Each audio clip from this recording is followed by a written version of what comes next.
बिस्मिल्लाहिर्रहमानिर्रहीम। अस्सलाम वालेकुम जी। आज मैं आपके साथ शेयर कर रहा हूँ, आपको बनाना सिखा रहा हूँ बीफ गोश्त शोरबे की रेसिपी, जो कि बहुत ही मज़ेदार टेस्टफुल बनकर तैयार होती है। तो आप इस तरीके से बनाएंगे शोरबे वाला गोश्त, तो इंशाल्लाह ताला पाए के शोरबे को आप भूल जाएंगे, इतना टेस्टफुल और मज़ेदार बनकर तैयार होगा। आपको हमारी ये बीफ शोरबे की रेसिपी अच्छी लगी हो तो कमेंट में ज़रूर बताएं, लाइक करें और आगे अपने दोस्तों को शेयर करें। तो चलिए रेसिपी बनाना शुरू करते हैं। बिस्मिल्लाहिर्रहमानिर्रहीम। अस्सलाम वालेकुम। मैं हूँ अकील अहमद और आप देख रहे हैं मेरा YouTube channel Aqeel Ahmad Food secret.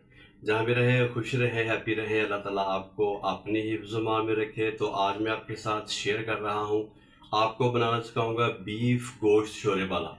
किस तरीके से तैयार होगा, कौन कौन सी चीज़ें इसमें जाएगी, तमाम डिटेल के साथ मैं आपको बताऊंगा। इंशाल्लाह ताला आप इस तरीके से बनाएंगे तो आपका जो शोरबा है ना, वो पाए से भी ज़्यादा मज़ेदार बनकर तैयार होगा।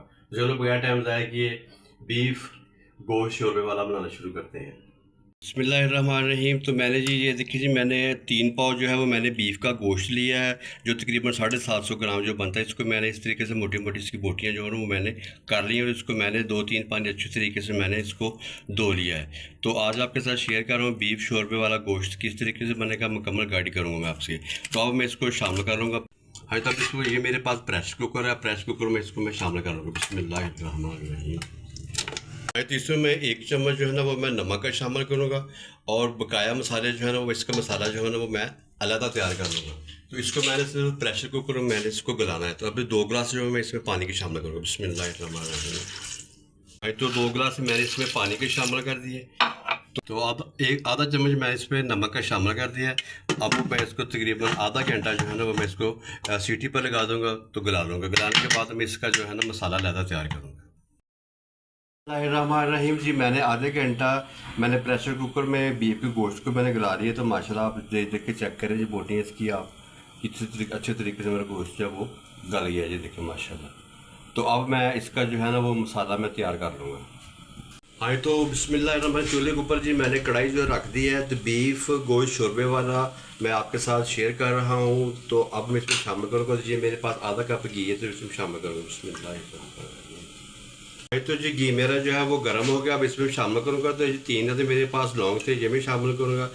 1 अदर मेरे पास बड़ी इलायची थी। जब भी बड़ी इलायची अपन डाल रही है तो इसका मुंह जो है वो आप खोल लें, इससे जो गोश्त में स्मेल होती है ना वो ख़त्म हो जाती है। तो ये दालचीनी का छोटा सा, और ये 4 से 5 अदर मेरे पास काली मिर्च है, तो ये मैं इसमें। हाँ, तो ये देखिए जी मैंने इसमें मसाले डाले थे, मैंने इसको 1 मिनट मैंने इसको अच्छी तरीके से मैंने भून लिया है। अब मैं इसमें शामिल करूँगा। तो ये मेरे पास है 2 अदर मेरे पास प्याज थे मीडियम साइज़ के, जिसको मैंने बारीक चॉप कर दी, मैं शामिल करूँगा। बिस्मिल्लाह। हाँ, तो प्याज़ों को मैंने 2 से 3 मिनट मैंने ये देखिए घी में अच्छे तरीके से मैंने इसको भून लिया है। ज़्यादा आपने इसको कलर नहीं देना। तो अब मैं इसमें शामिल करूँगा। तो ये मेरे पास लहसुन, अदरक और सब्ज़ मिर्च है, इसको मैंने चॉप कर दिया। तो ये इसमें शामिल करूँगा। बिस्मिल्लाहिर्रहमानिर्रहीम। तो बतरों को अच्छी तरीके से साफ़ किया करें, इसमें रिज़्क में इजाफा होता है। अब लहसुन को मैं एक मिनट तकरीबन मैं ना प्याज़ों के साथ में इसको भून लूँगा, ताकि लहसुन का कच्चापन ख़त्म हो जाए और इसमें अच्छी सी खुशबू आना शुरू हो जाए। हाँ, तो जी मैंने लहसुन को 1 मिनट मैंने अच्छी तरीके से मैंने इसको भून लिया है। तो माशाल्लाह अच्छी खुशबू आना शुरू हो गई है। अब इसमें शामिल करूँगा। ये मेरे पास 2 टमाटर थे, तो इसका मैंने पेस्ट बना लिया, इसमें शामिल करूँगा। अब टमाटरों का पानी खुश्क हो लगा कि मैं इसको 1 से 1.5 मिनट जो है वो मैं पका लूँगा। तो माशाल्लाह मेरे टमाटरों का पानी जो है वो खुश्क हो गया। तो ये देखें जी इसके ऊपर जो घी है वो आ गया है। अब इसमें मैं शामिल करूँगा स्पाइसेस।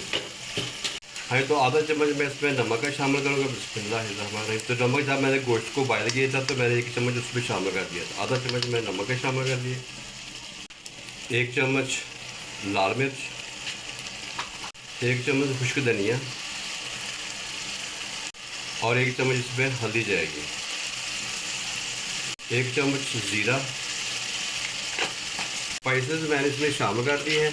अब मैं इसको 1 से 2 मिनट जो है ना अच्छी तरीके से मसालों को घी के साथ भूनूंगा, ताकि मसालों की अच्छी सी खुशबू जो है ना वो आना शुरू हो जाए। हाँ, तो आज आपके साथ मैं शेयर कर रहा हूँ बीफ शोरबे की बहुत ही टेस्टफुल रेसिपी। आप इस तरीके से बनाएंगे तो आपका शोरबा इतना मज़ेदार होगा, आप पाए के शोरबे को आप भूल जाएंगे। माशाल्लाह जी मेरा मसाला जो बिल्कुल तैयार हो गया है। तो अब मैं इसमें शामिल करूँगा। ये मेरे पास बीफ का गोश्त है, जिसको मैंने गला के रख लिया था, जिसमें शामिल करूँगा। हाँ, तो आप इसको अच्छे तरीके से मैं मिक्स कर लूँगा। जो मेरे चैनल पे नए हैं, मेरे चैनल को सब्सक्राइब कर दें, तो जिन्होंने कर दिया है चैनल को सब्सक्राइब, तो उनका दिल से शुक्रिया। हाँ, तो मैं गोश्त को मसाले में 2 से 3 मिनट जो है वो इसको अच्छे तरीके से मैं भून लूँगा। तो अब इसमें थोड़ा सा मैं पानी शामिल करूँगा, आधा कप, ताकि हमारे बोटियाँ जो है वो अच्छी तरीके से। गोश्त तो मेरा पहले ही ऑलरेडी गला हुआ है, तो इसमें पानी शामिल कर दिया है। तो अब मैं इसको 3 से 4 मिनट जो है ना वो मैं पका लूँगा। बाद में जितना शोर आपने करना वो मैं आपको बाद में बताऊँगा। तो मैंने जी गोश्त को अच्छी तरीके से मैंने मसाले के साथ 3 से 4 मिनट जो है मैं इसको मैंने भून लिया। तो अब इसमें शामिल करूँगा। तो ये मेरे पास 3 गिलास मेरे पास पानी है, शोरबा है। अगर आप शोरबा ज़्यादा करना चाहते हैं तो आप ज़्यादा पानी इसमें शामिल कर सकते हैं।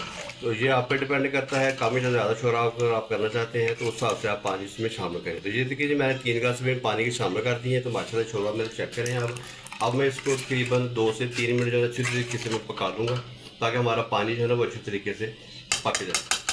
मैंने तो मेरी आज की बीफ शोरबे की रेसिपी थी वो बनकर तैयार हो गई है। तो अब इसमें मैं शामिल करूँगा गरम मसाला। तो ये खुशबुओं वाला मसाला है। तो जब भी आपने इसमें डालना है तो आपने जब आपका सालन तैयार हो जाए तो आपने मसाला उस वक्त डालना है, ताकि उसकी खुशबू जो है ना वो बरकरार रह सके। तो ये खुशबुओं वाला मसाला है, मसाला डालने से पूरे महल्ले में खुशबू आ जाती है। ये मैंने खुद तैयार किया हुआ, इसकी रेसिपी मैंने अपने चैनल पर दी हुई, आप देख सकते हैं। तो मेरी जो आज की रेसिपी थी वो तैयार हो गई। तो आप इसमें शामिल करूँगा। तो ये मेरे पास सब्ज़ धनिया है, ये मैं इसमें शामिल कर दूँगा।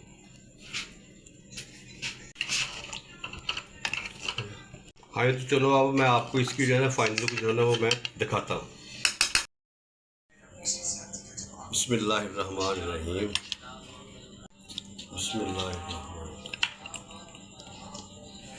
मेरे आज की बीफ शोरबे की रेसिपी अगर आपको अच्छी लगी हो तो लाइक शेयर कर देना। इसी दौरान मैं आपसे इजाज़त चाहूँगा। अगली वीडियो तक दुआ में याद रखिएगा। अल्लाह हाफिज़।